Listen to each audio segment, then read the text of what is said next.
Hello, if you're watching this, welcome. You're hanging out with me while I make some art, and I thought while I was doing this, we could have a bit of a conversation. So right now I am starting to draw some figs, and they're cute and they're colorful and they're purple, and I love that. So this is actually for a challenge over on Instagram, which I will tell you a bit more about down below because I don't have my screen open, so I can't tell you anything. Um, but yeah, this is a weekly challenge, and today, I'm drawing some figs. So I'm using a colorized pencil by Prismacolor, and this is my little gouache palette, and it's awesome and it stays wet. And these are special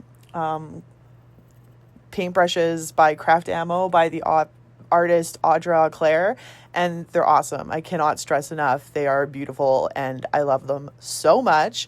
They are so smooth and come in so many different sizes. This is not sponsored. I just really love these paintbrushes, and they're pink and they're beautiful. And yeah, you can't go wrong with them. But yeah, so I'm putting down my first layer of gouache. I mixed a couple colors for this. I'm using a ceramic palette, which is great. It's just a little ceramic palette to do my mixing with, and it's very portable, which I love. So when I do gouache and colored pencil, I just kind of put down like base layer, and then I build my colored pencil on top of that. So it's just like base color. Very easy. I'll put the darker parts kind of in, but I also keep in mind that I'm going to be putting darker colored pencil and stuff. So you don't have to get the colors quite right or anything. You just want to have a base layer. I mean, I guess it's the same thing probably with watercolor. I am not well versed in watercolor. I would like to try it, but I am not good at watercolor whatsoever.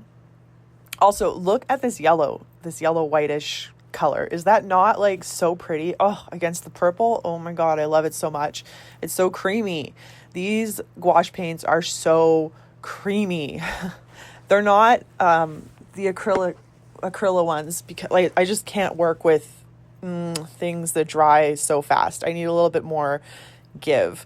And I love how these ones in my little palette that I showed you at the beginning, I love how they stay wet, which is really nice. I am just I'm not good at putting a little bit of paint out and then using it all.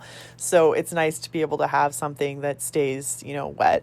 I'm putting in the shadow. It's weird because when I'm oil painting, I'll do very bright, colorful shadows, very purples and pinks and stuff like that. But when I'm using gouache or just colored pencil in general, I do more of a natural tone, I guess you could say. I guess maybe that's because I don't do the background. I don't know. Because I don't do the background on these. I just put the shadow and call it a day. But yeah, now what am I doing? I am going in with the colored pencils. It's pretty much dry for the most part. That's another reason I'm not very good at watercolor. I am not good at waiting around for things to dry. I like to just go in and make things happen. I don't like waiting around. But I am starting out with some dark purple and just kind of adding in some dark purple to get the texture going. I mean, with colored pencil, it's all about building up layers. And the same thing happens when you put it over gouache.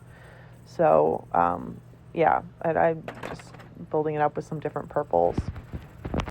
I don't know what happened over the course of the past few months, but I've taken a love of still life, and especially fruit and veggies. I absolutely love doing fruit and veggies. I think they're so fun. I think they're really colorful and simple but challenging, and they're just this amalgamation of things, and I love them so much. They're so much fun.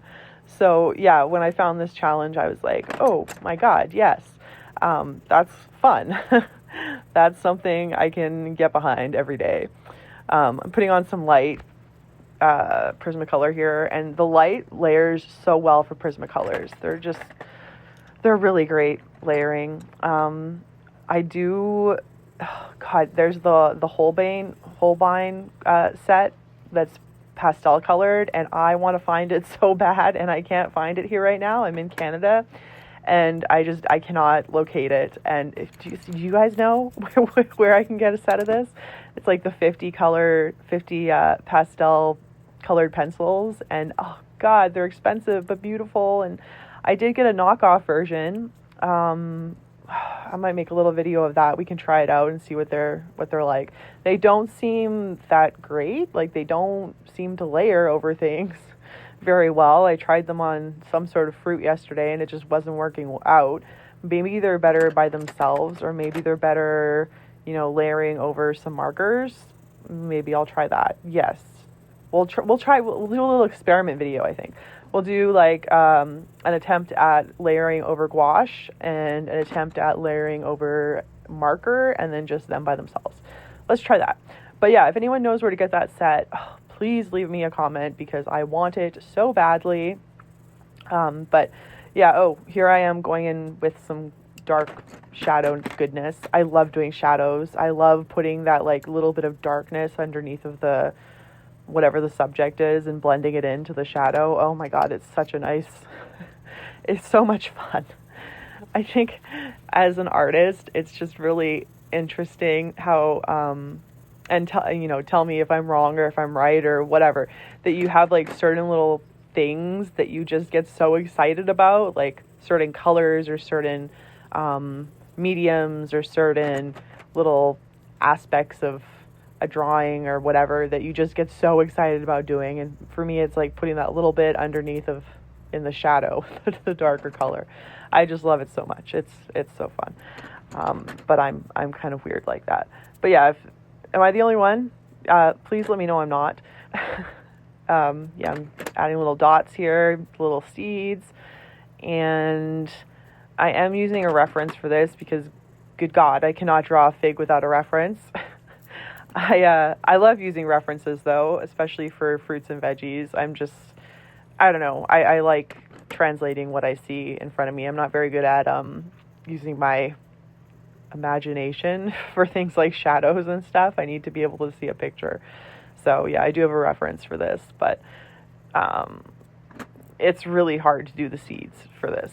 Oh, look at the rainbow that's showing up. Isn't that pretty? I have some sun catchers in the window, and that's like really making my paper look fine. Look at that. Love it. Also, I love this white Prismacolor because white is just such a fun color to put on top, or anti-color. But then you can just also layer like pinks and blues and purples on top of the white, and it just makes it really pop out. But yeah, look at that. Oh, it just looks so nice. I am a total color nerd. There's no color that I don't really like. I kind of like them all. I know some people just don't like certain colors, but no, I kind of like them all. Especially pinks and purples and neons. Neons are great, and pastels. That pastel set. I'm loving this orange. It's perfect for the seeds and just kind of to liven up this red color that's down here. Yeah, it's just, that rainbow. Look how pretty the rainbow looks. Ooh, I love sharpening my pencils. Look at this orange. Oh, the orange is great. Yeah, the neon orange in the Prismacolor set is so fine. It is a fun one to layer on top of things, just for that little bit of like extra flair. And yeah, doing the tops of the little figgies now. They're coming together. They're looking fine in the rainbow. Yeah, so this is my first video, really, that I'm, doing this voiceover. I was so nervous doing this drawing, like so nervous. Like I know no one's like watching me while I do the drawing, but knowing that my camera was on, it was like, just, oh my God, it was a little scary, but you gotta start somewhere, right? And if this is cringe, I apologize now. Yeah, it's hard starting out on anything. It was hard starting out doing these fruits. It's hard starting out, picking up a pencil or, doing something that you haven't been doing before. I'm also currently, outside of fruits and veggies, I am currently trying to do portraits, and they're kicking my butt. I have so many different people I'm learning from and stuff, and I'm trying so hard, and I am like improving at them, but oh my God, they're so much harder than drawing animals, and they're so much harder than drawing inanimate objects.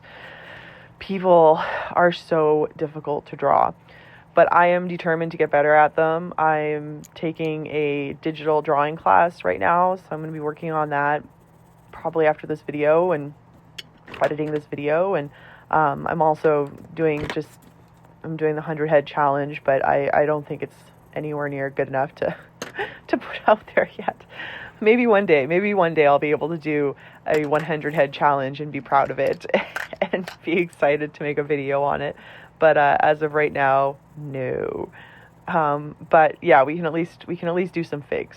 So there's that.